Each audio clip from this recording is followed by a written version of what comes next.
Steroids are kind of a different animal than drugs, than some of those other drugs.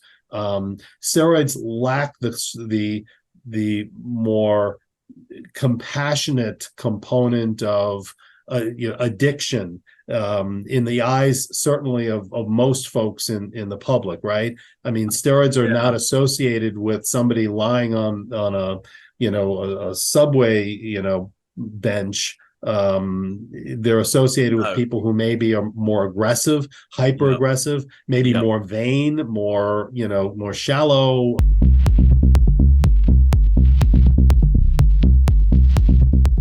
In your own words, could you kind of tell us a little bit about your story and how you kind of came to be where you are today? Because I think it's really interesting, and I think a lot of people get quite a lot of value out of it, including both the health and fitness stuff and the legal stuff. That's cool. Okay.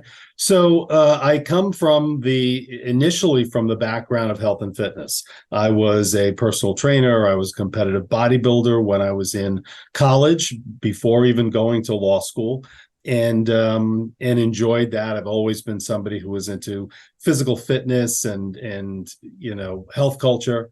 And so I went to law school at a time when, years and years ago, Johnny, at a time when there weren't a lot of physically fit people who were into training and nutrition in law schools at that time. And so I was somewhat of a unicorn in that respect. Yeah. And I just come out of competing in bodybuilding. So I had a certain look that was sort of an apple in the orange crate of many of the other people in law school. And so I think, especially at that time, there were certain assumptions that were made about somebody who looked a certain way. Hypermuscularity was kind of associated with maybe some intellectual deficits. And so I think I was viewed as sort of maybe the meathead in the law school class, and maybe there were some who figured he's never gonna make it out of the first year of law school, because it is rigorous, as you know. Yeah. And but I was one of the very few who was there on a full academic scholarship. And so and I made law review that first year, so I kind of proved them wrong. But my personality was such that rather than trying to fit in, I went to school wearing my hat on backwards and scoop neck double down shirts, on it. And I doubled down on meathead through law school. And then when I finished law school, I went to work as a prosecutor. So I liked the idea of being in a courtroom, of the sort of adversarial process. As you know, most lawyers never go to court. The vast majority of lawyers, both in the US and in the UK, never see the inside of a courtroom. It's high stress, it's high stakes, it's by the very nature, there's somebody there who's against you, who's trying to win at your client's expense.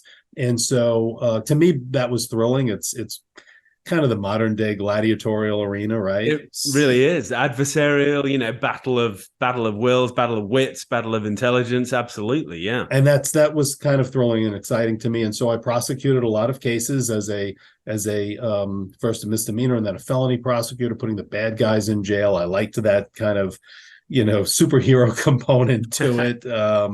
And after 5 years of that, I went into private practice. So I went to the other side, and the other side is also thrilling. And I think if you're an advocate, if you're the kind of person who is driven and wants to win, the competitive person, which side you're on ultimately doesn't matter. And I represented some bad people for a period of time. And I went into practice in 1990, into private practice.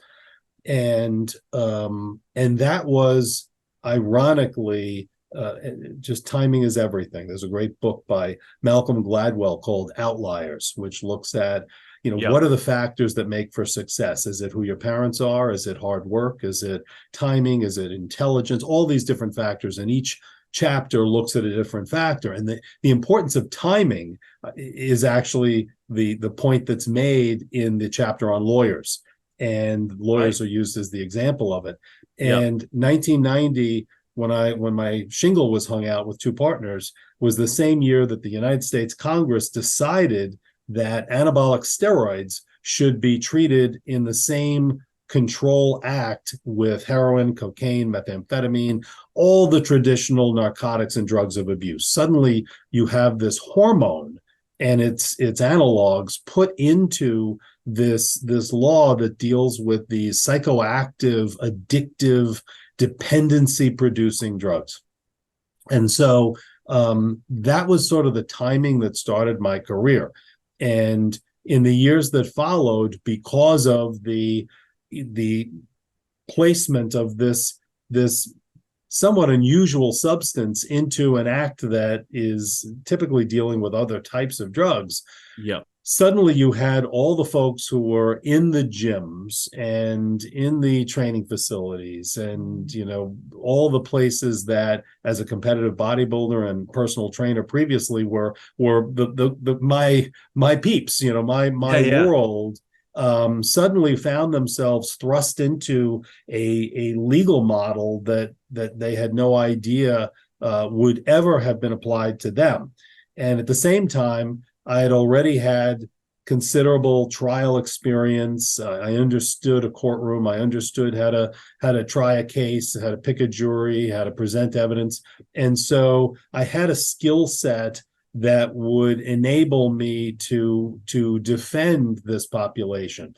And so I started getting more and more calls from folks in the fitness industry saying, I've been arrested, or what happens if this happens? And suddenly the gap in information between the folks in the courts and the police stations and the prosecutors' offices and the judges and even the defense lawyers was in one camp, and completely on a far, far distant shore were the folks who were actually now subjected to this new law. And so I started writing in this area. I started being a columnist for a bodybuilding magazine, Muscular Development Magazine, that I'm still a columnist for these, many, many, many years later. And I wrote a book ultimately about anabolic steroids in American law, culture, politics, sports, medicine. And so my practice in those years that followed, the beginning of hanging out my shingle, began to be more and more in the area of this performance enhancing drug sphere. So it became representing people charged with steroid possession, trafficking, importation, use in sports. So I started handling a lot of doping cases, athletes who were charged with violating banned substance rules. And that then ultimately broadened, and I wound up representing companies in the sports nutrition sphere.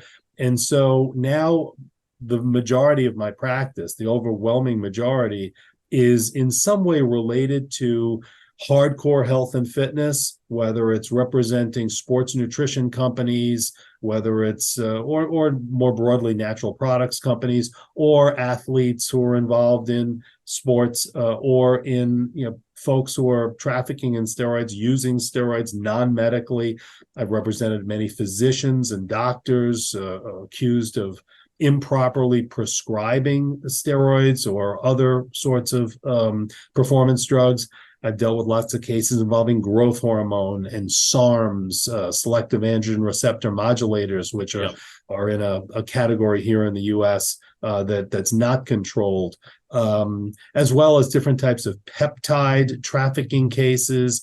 There's a whole body of marketing involving chemicals that are sold for research purposes, that are really not being used for research. And so I've dealt with many cases in the fraud context. So, this is, for me, this is sort of, a practice that combines my vocation and my avocation in a way that is somewhat unique. And I'm not sure I know anybody else who was able to kind of bring, the things that I'm interested in outside of the law, the things that I'm passionate about outside of the law, and combine it with a very specific, as Liam Neeson would say, a particular set of skills that enables me to to work in an area that I'm passionate about, that I love. There are a lot of lawyers, as you probably know, here in the US and probably in the UK, who are disillusioned,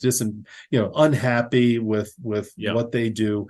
I'm not one of them. I love what I do. I get up in the morning. It's exciting to me, and I'm grateful to have the opportunity to do what I do. No, well, and I think, there's so much I want to pull out from there, but I think the thing to really emphasize is this such a unique skill set there. Obviously, we have the sort of health and fitness, competitive bodybuilding element, and then we have the, law review, lawyer element. But even going beyond that, the fact that you worked as a prosecutor, so you understand prosecutions, you understand that side before criminal defense and then obviously anti-doping. It's like playing for the other team before you play for the That's so I think, to my knowledge, that's unique, and I think makes you uniquely qualified and probably uniquely effective in your representation for your clients. So that's no wonder you've developed such a sort of preeminent reputation. And I do. I think loving it is important too. And I genuinely like my clients. The fact that at this point, I mostly represent people who are involved in, trafficking drugs or being involved with drugs that are different from the types of narcotics. They're not associated with the kind of urban blight or here in the US there was a district attorney of San Diego who once famously said nobody ever knocked over a liquor store for anabolic steroids. So it's a different type of crime. It's a different population. A lot of my clients become my friends. I have a big social media following of friends who were clients and who, even after their cases are done, want to be part of my peeps and continue on watching me on my journey, and I watch them on theirs. So it's a really, I think that part of the practice is very unusual because criminal defense lawyers don't always like their clients, and to have the percentage of them that are friends over time, I think is very, very rare. No, I agree, and especially criminal defense. Often, you wouldn't expect to like some of your clients, but everybody, deserves a defense and should be, entitled to one. So there's a lot that I want to pick up with what you said. And I think the first thing, which is really interesting to me from a kind of theoretical perspective, is the fact that anabolic steroids in the US, following this 1990 act, right, became, I know they're in a different schedule, but under the same act, right, as heroin and cocaine and all that sort of stuff. True.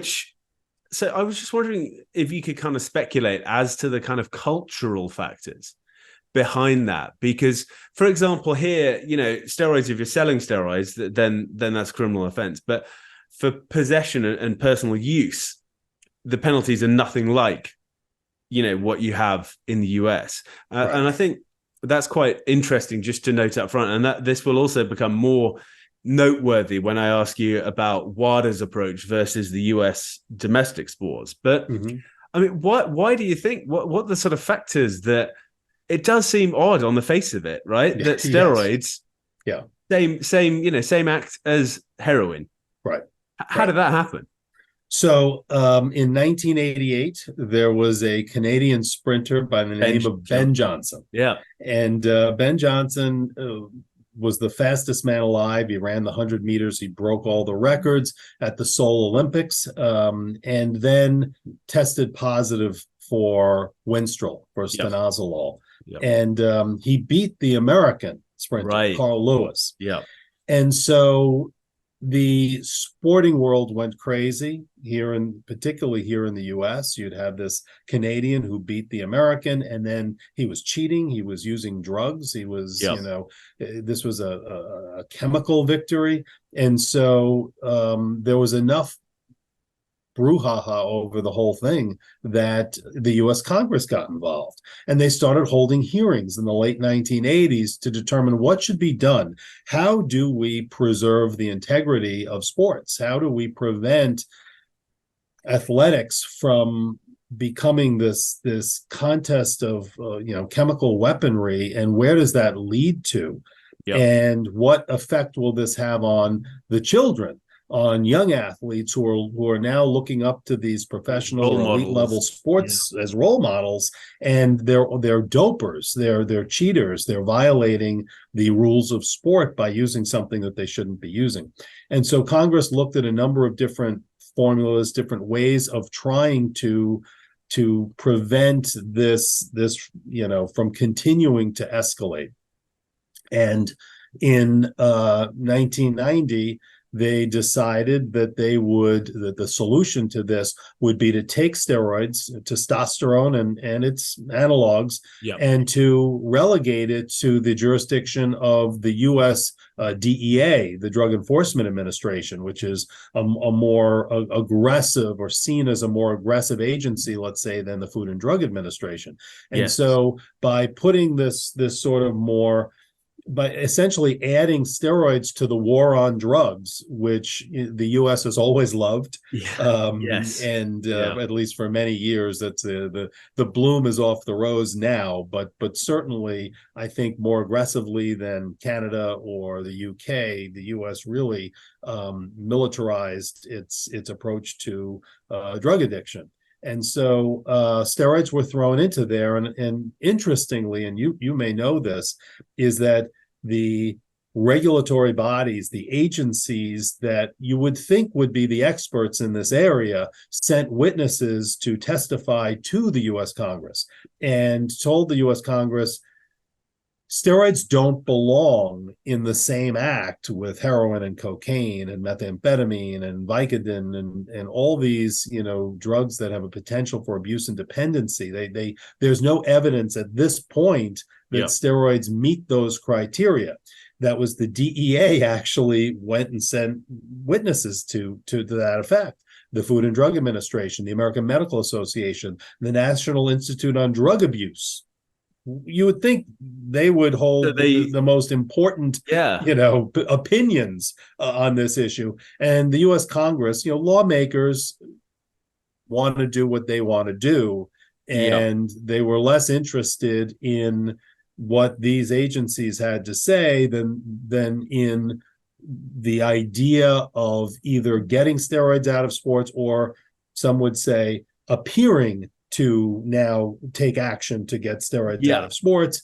And it was interesting that one of the champions of this movement was our current president, Joe Biden, who was one of the strongest advocates to take a very aggressive anti-steroid approach.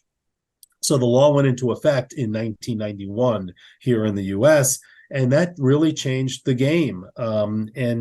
It's steroids and testosterone are the only hormone that is in the schedules of the controlled substances. Here in the U.S., steroids and testosterone are Schedule 3. There are 5 schedules, one being drugs that have absolutely no medical use whatsoever, and a very high level of potential abuse and dependency potential.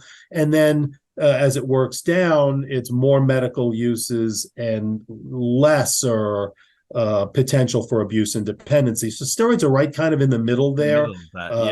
In New York, interestingly, they're scheduled at Schedule 2 on a higher level, which arguably steroids are more dangerous to New Yorkers than New Yorkers than they're more addictive to New Yorkers than folks in New Jersey, right across the Hudson River.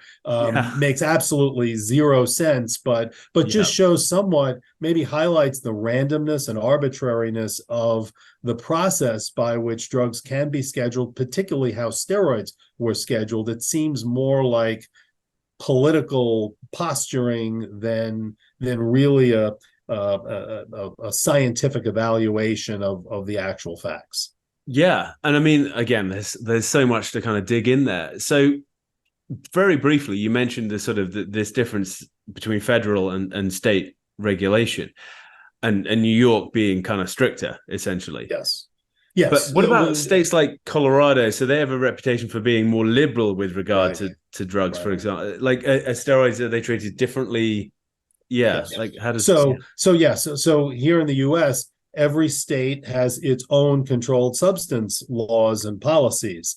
And so, for example, at the federal level, yeah, you've got the mere possession of personal use. Let's say somebody with a handful of steroid tablets yeah, or a couple of ampules or vials of liquid steroids. yeah, That is a misdemeanor under federal law and typically would not be prosecuted in a federal court. It's not serious enough, right, mostly trafficking cases. However, every state has its own laws. And so there are states in the US, Louisiana, for example, where the possession of a single tablet is a felony, punishable wow, by okay. over 1 year in jail here in the U.S. So every state has its own laws, and some are more harsh with respect to steroids. Some are less harsh. Colorado is a very progressive state, which has taken a progressive view of drugs in general. And Yes. so it just recently changed its laws to essentially decriminalize the possession or legalize, in effect, the possession for personal use of drugs, of small amounts of drugs. Right. It wasn't targeting steroids in any way, shape, or form. I'm not sure the legislators were even aware that anabolic steroids are controlled substances. It was really about heroin addicts and people who were being arrested for addiction, for the results of their addiction. So sort of a harm reduction type. Yeah. Absolutely. Straight up harm reduction. Yeah. But steroids, because they're controlled substances, got lumped into that more relaxed legal structure. So, but every state is different.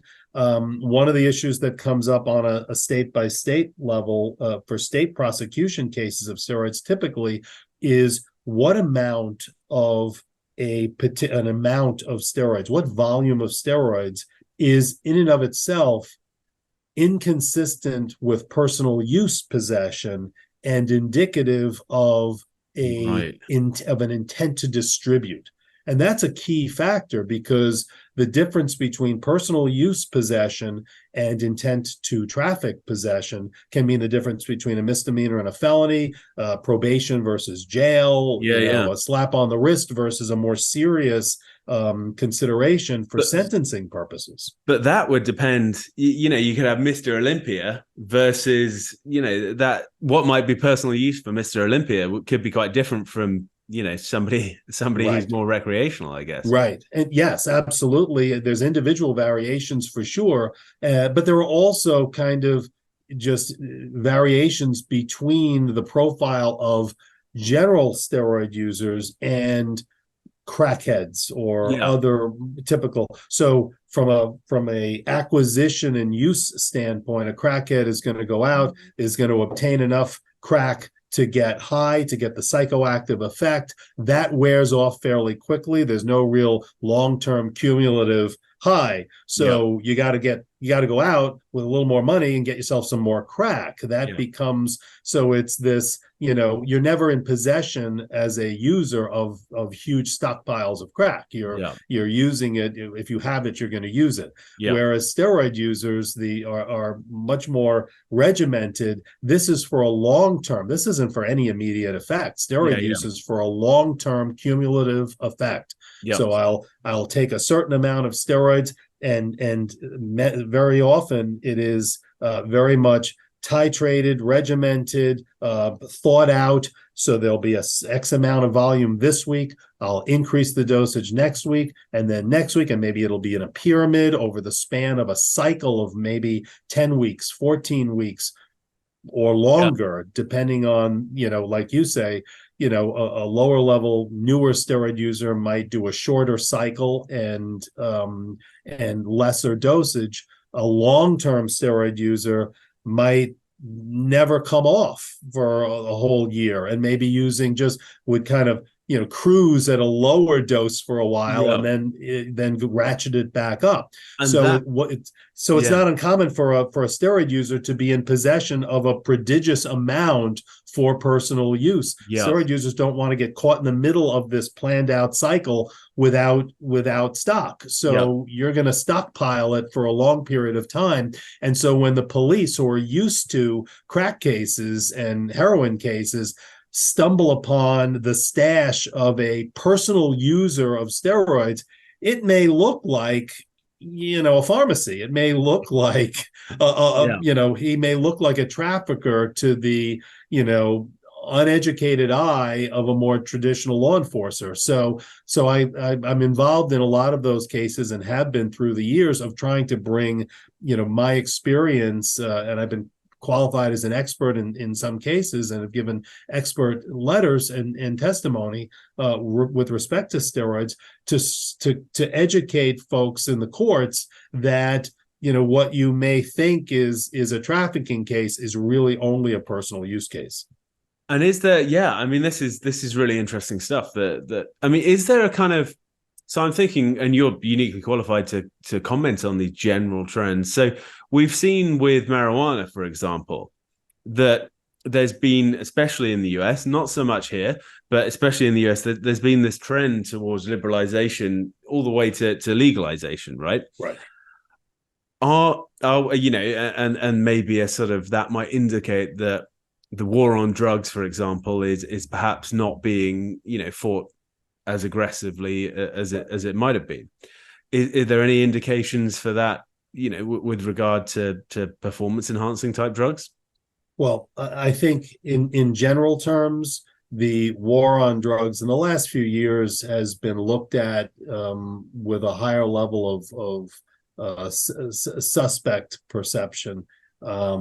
I think there's even among some law enforcement folks, there's a perception that some of this really hasn't worked well, and has actually maybe done more harm. And so we see these more harm reductive health policy approaches. There are more here in the US. There are more drug courts that are using rehabilitation as the focus instead of just incarceration or imprisonment for folks. So I think that's a step in the right direction. But a lot of that is based on the harm reduction associated with addiction. And steroids are kind of a different animal than drugs, than some of those other drugs. Steroids lack the more compassionate component of addiction in the eyes, certainly of most folks in the public, right? I mean, steroids are not associated with somebody lying on a subway bench. They're associated with people who maybe are more aggressive, hyper aggressive, maybe more vain, more shallow, performance, not a lot of enhancing, right? So, sure. So this whole idea of performance and image enhancing drugs, it's really about people who are obsessed with how they look, and I think there's also less compassion for people who look scarier to the average person. You get a guy who's 250 pounds at 8% body fat, and you've been told by the media that he has a higher potential for aggression and violence, may go into a roid rage, and so there's not a lot of sympathy there. So I don't see specifically to steroids a constituency of bodybuilding steroid users, swarming Congress and convincing the the elected officials of our country that they should be free to indulge in their steroid use. And I, through the years, I've had many of my clients who believe that steroids don't belong in the same act with these other drugs. Ask me, will that ever change? I mean, it's a really interesting, and what we need to remember with steroids, or what obviously but what people kind of need to bear in mind is that there is a medicinal, TRT, hormone replacement therapy, testosterone replacement therapy. So one of the things that's very influential in the UK and in Europe, and specifically in the context of sport, is this distinction between treatment and enhancement.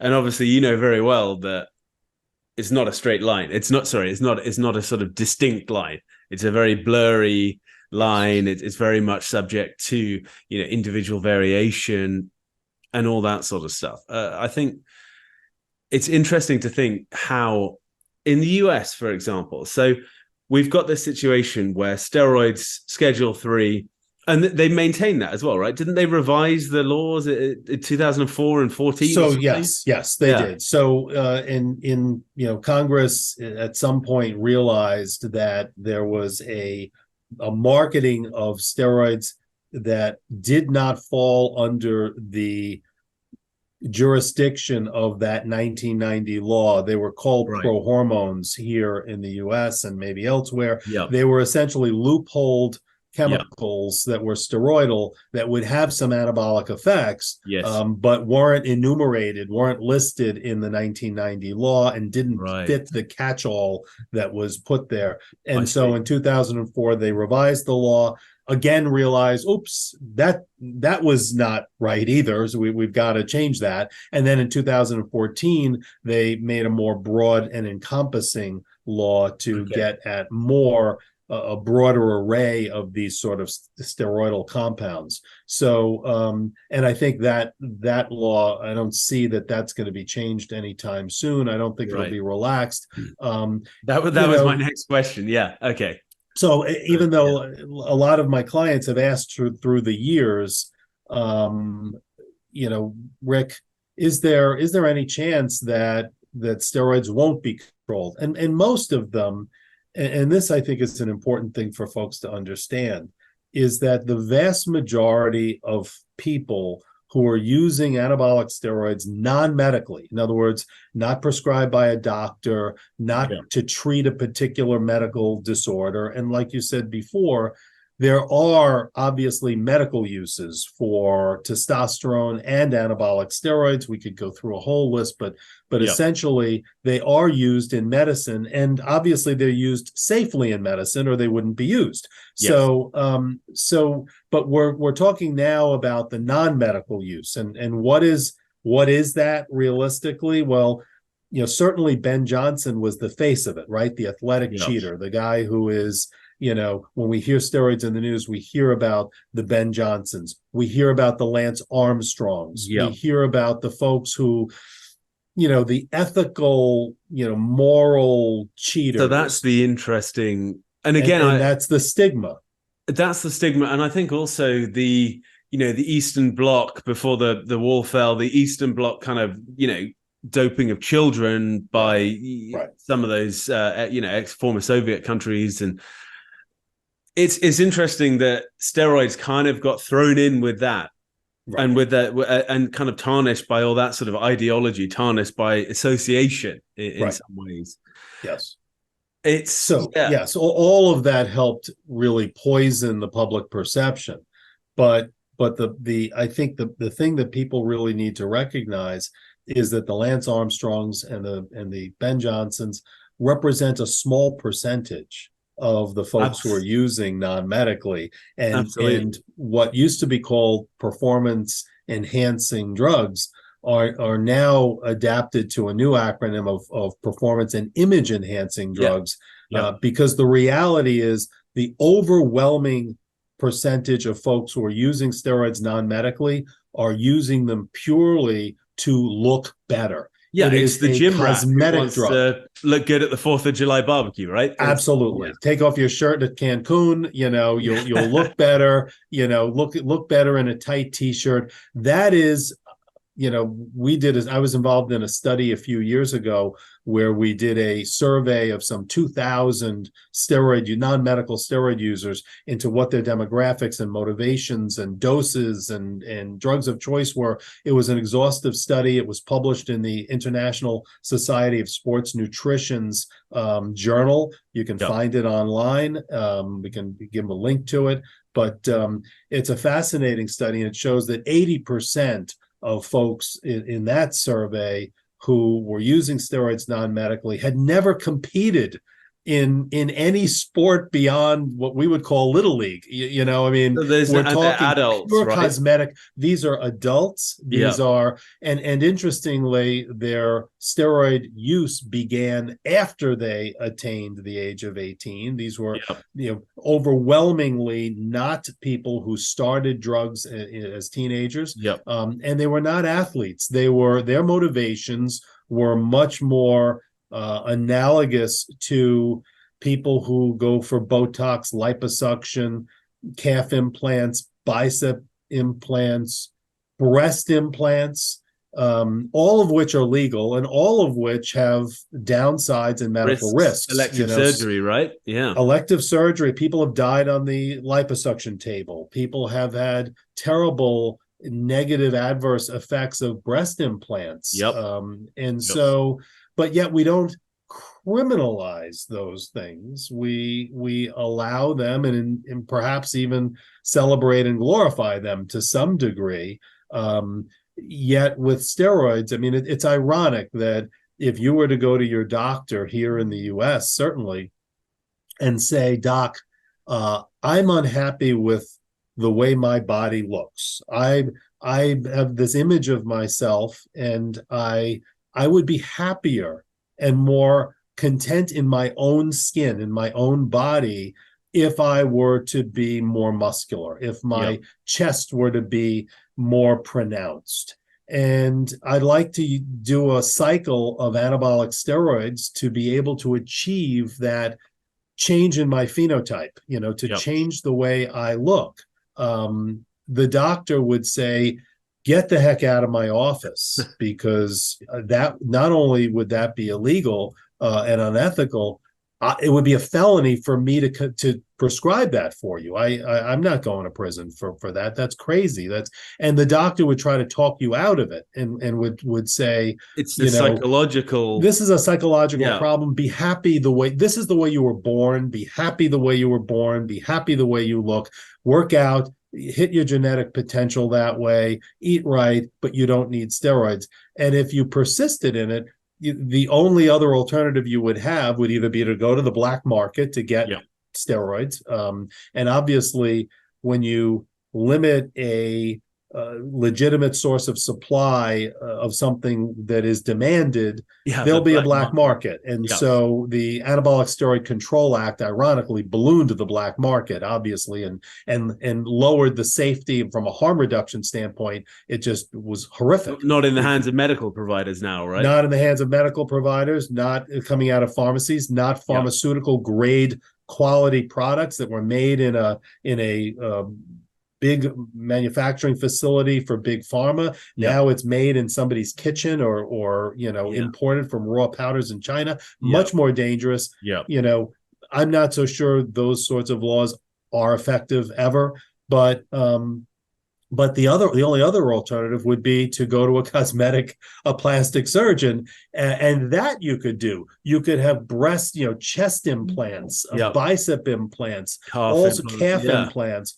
all sorts of prostheses inserted, general anesthesia, risk of infection, all of those sorts of risks. That's perfectly okay, but to achieve the same result, cosmetic result, by the hormone approach, even under supervision, even under reasonable doses, is criminal under the rubric of laws that we've created.